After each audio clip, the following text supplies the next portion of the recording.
Hello friends, welcome to our channel Study Dental. Our channel BDS Blogs has changed to Study Dental. From now onwards, it is Study Dental. Please do like, share and subscribe to our channel. And for viewers who are watching for the first time, this is Dr. Bhavya who do videos all about dentistry and dental. Now coming to dentigerous cyst. This is a today's topic we are going to discuss. It is a dentigerous cyst. Okay. Coming into the topic, what is dentigerous cyst? It is also called as follicular cyst. Okay. So first we will see definition, then onwards we will start all about the dentigerous cyst. So it is defined as odontogenic cyst. See what is odontogenic cyst? Associated with the tooth. Okay. So that crowns of impacted teeth. Okay, impaction should be present for the dentigerous cyst. This is the hallmark feature of dentigerous cyst and caused by fluid accumulation between reduced enamel epithelium and enamel surface. Due to this reason, this cyst is going to form, and because of this it is called as developmental cyst. Due to disturbances in the development, it is occurring, so it is called as developmental cyst.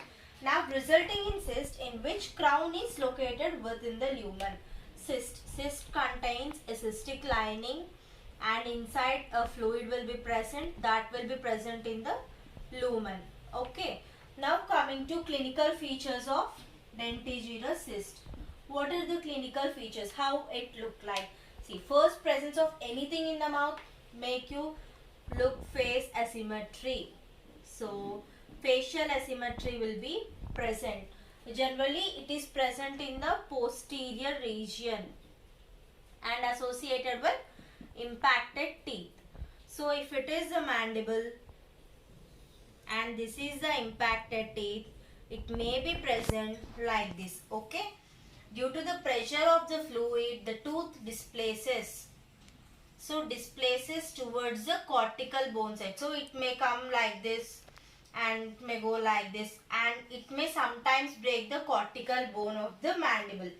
And this is the dentigerous cyst, most commonly occur in posterior mandible. See, occurrence of the dentigerous cyst. How it occurs? It occurs mostly in males and second to third decade of life. And generally it is solitary, means single. If it present bilaterally, it is associated with syndromes like cleidocranial dysplasia and Montague-Slamy syndrome. So these are the very important syndromes associated with the dentigerous cyst. So what are the syndromes associated with dentigerous cyst? As it is occurrence with the impacted teeth. Okay, what the order of occurrence of the impacted teeth, occurrence of the cyst will be molars greater than, canines greater than, and incisors. Okay, this is the order. What is the occurrence of the dentigerous cyst? Okay, if it is asked in the NEET MDS, so if it is asked in NEET MDS that what is the order of occurrence of dentigerous cyst, this is the answer. We have to choose molars greater than, canines greater than, incisors. So bilateral dentigerous cyst is occurrence with the two syndromes, that is cleidocranial dysplasia and Montague-Slamy syndrome. It doesn't occur bilateral.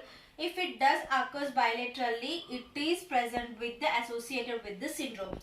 It is asked that in NEET MDS, dentigerous cyst is associated with this syndrome, this syndrome, this syndrome. We have to choose that options. Okay. These are the two important questions we can get in MDS paper, and this is the third one is impacted teeth. Okay. These are the three important questions we can get in MDS. Now coming to the molars, we have males and molars and second to third decade of life, it is solitary. And coming to expansion of the bone of the mandible.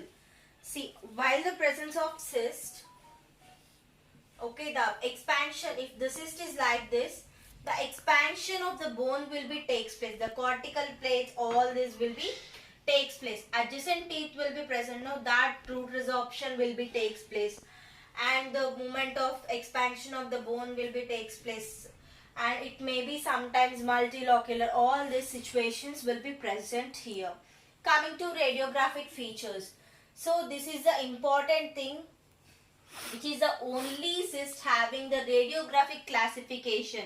Okay, radiographic classification of dentigerous cyst. It is also very important question, and it is central, it may be lateral, and it may be circumferential. Okay, these are the three types of the radiographic classification of the dentigerous cyst. See, central we will have the cyst will be present like this on the center, in the center. Okay, and in the lateral side we will get cyst to the lateral side of the tooth, and circumferential it is from the CEJ to the CEJ. And how we will see in the radiograph? Okay, in the radiograph we will see this cyst as unilocular. This is the unilocular and well defined manner. We can define it borders like this. Okay, always it is associated with the impacted teeth. We can see the teeth in the radiograph. And coming to one more clinical feature, that is aggressiveness of the cyst. Cyst is very aggressive in nature, and expansion of the bone also takes place very quickly. And now coming to histopathological structure of dentigerous cyst, how it will be present.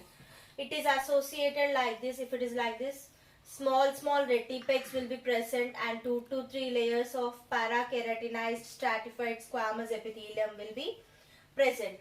What are the investigations we do with this cyst? This cyst we will investigate through biopsy, and we can do aspiration. While aspiration of this cyst, what will come? Aspirant is what? What means thin watery liquid will come. Thin watery liquid which is in yellow in color, it is present. Yellow in color. So what will happen if the cyst occurs here? The entire ramus will get hollow. Hollowing of the entire ramus we will see. And we have done with all these things, radiographic features and investigations and clinical features, all are done. Now coming to the treatment. What is the treatment we will do for this cyst? Even any cyst we will do enucleation or marsupialization. These are the two treatment we can do for any cyst. Okay. Now coming to after treatment, what is the differential diagnosis? So similarities with these cysts, what will be present? Okay, it may resemble COC. Okay, it may resemble OKC. All these things, all other cysts will come under differential diagnosis. So the most important points in this dentigerous cyst is thin watery fluid and impacted teeth, occurrence of the dentigerous cyst and syndromes associated with the dentigerous cyst, and decades of the life, and expansion of the bone and hollowing of the bone. This is all about the dentigerous cyst. Thanks for watching. Please do like, share and subscribe to our channel. And we have took a small initiative of mind map method of learning of these cysts of odontogenic origin. And we have every single chapter from first year BDS to final year BDS in mind map form and in flowcharts form. If anybody are interested in this, please don't hesitate to buy these mind maps to get the, and these are the some samples of the mind maps we have done. These are the samples we have made from first year to final year BDS, and our team is under progress of making more and more mind maps for you. Please don't hesitate to buy these mind maps. Presently available mind maps are of cysts of odontogenic origin. Anybody are interested in it, please DM for me in the Instagram. We will provide Instagram link in the description.